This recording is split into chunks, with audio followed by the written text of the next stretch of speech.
सुबह सब लोग सो रहे थे, लेकिन एक कॉर्नर ऑफ द वर्ल्ड में कुछ ऐसा हो गया जो शायद आने वाले दिनों में दुनिया की डायरेक्शन बदल दे।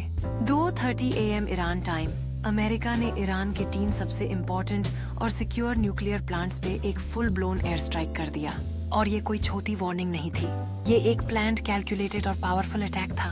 फोर्डो, नतांज और इस्फहान, ये साइट्स ईरान के लिए उतनी ही इम्पोर्टेंट थी जितना किसी देश के लिए उसकी स्पाइन होती है। और ट्रंप ने खुद बोला, We have totally destroyed them. अब सोचने वाली बात ये है, क्यों? अचानक क्यों?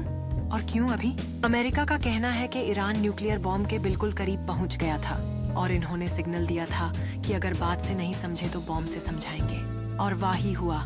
B-2 स्पिरिट बॉम्बर्स, जो दुनिया के मोस्ट एडवांस्ड एयरक्राफ्ट हैं, यूज किए गए।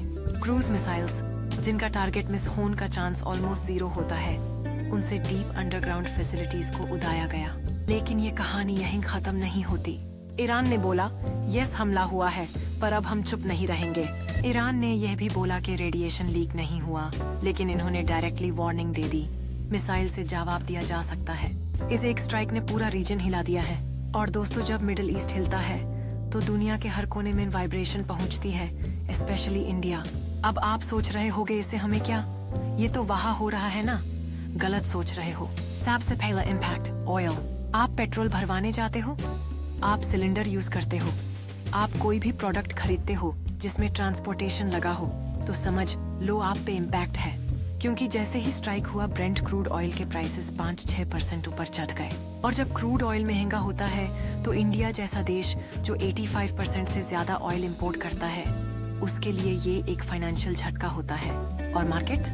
भाई मार्केट तो खुलने के 5 मिनट के अंदर ही हिल गया। सेंसेक्स ने गैप डाउन स्टार्ट किया, निफ्टी ने भी सपोर्ट लेवल्स तोड़ दिए। एविएशन स्टॉक्स टूट गए, पेंट्स, टायर्स, लॉजिस्टिक्स स्टॉक्स में भी सेलिंग प्रेशर दिखने लगा। और इस पैनिक में सबसे पहले भागा कौन? FII, foreign institutional investors. अरेस्टो 300 करोड़ की सेलिंग सिर्फ एक दिन में हुई, जब इन्वेस्टर्स ने रिस्क से बचने के लिए अपने पैसे निकालने का फैसला किया। लेकिन इस दौरान डोमेस्टिक इंस्टीट्यूशनल इन्वेस्टर्स, DII, ने भी कुछ बाइंग की, जो एक इंटरेस्टिंग ट्विस्ट है। म्यूचुअल फंड्स ने FMCG और IT स्टॉक्स में डिप पर थोड़ा एक्यूमुलेट किया, शायद इसलिए क्योंकि ये सेक्टर्स ग्लोबल अनसर्टेनिटी के दौरान रिलेटिवली सेफ होते हैं। और भाई रुपए का क्या?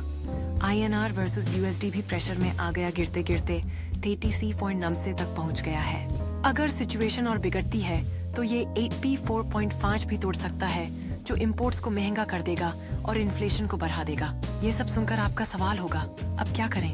देखो, सबसे पहला काम, पैनिक मत करो, क्योंकि मार्केट न्यूज ड्रिवन है और फंडामेंटल स्ट्रॉन्ग है। अगर आप लॉन्ग टर्म इन्वेस्टर हो तो डरने की कोई जरूरत नहीं है। दूसरा, अपना पोर्टफोलियो चेक करो। अगर आपका ज्यादा एक्सपोजर है ऑयल सेंसिटिव या हाई वॉलेटिलिटी स्टॉक्स में, तो रिबैलेंस करना समझदारी होगा। तीसरा, डिफेंसिव सेक्टर्स पे ध्यान दो, जैसे फार्मा, FMCG और IT, क्योंकि ये ग्लोबल टेंशंस के दौरान रिलेटिवली स्टेबल परफॉर्म करते हैं। और हाँ, शॉर्ट टर्म ट्रेडर्स के लिए एक ही मंत्रा, स्टॉप लॉस के बिना एंट्री मत लेना। अभी मार्केट अनप्रेडिक्टेबल है, लेकिन बिगर पिक्चर में सोचो, ये सिर्फ एक मिलिट्री एक्शन नहीं था, ये एक जियोपॉलिटिकल मैसेज था। और इसका रिपल इफेक्ट सिर्फ मिसाइल से नहीं, स्टॉक प्राइसेस से भी महसूस हो रहा है। आज का दिन हिस्ट्री बुक्स में लिखा जाएगा, लेकिन आपका रिस्पॉन्स डिसाइड करेगा। आप पैनिक जोन में जाते हो या अपॉर्चुनिटी जोन में? आपको क्या लगता है, ईरान जवाब देगा?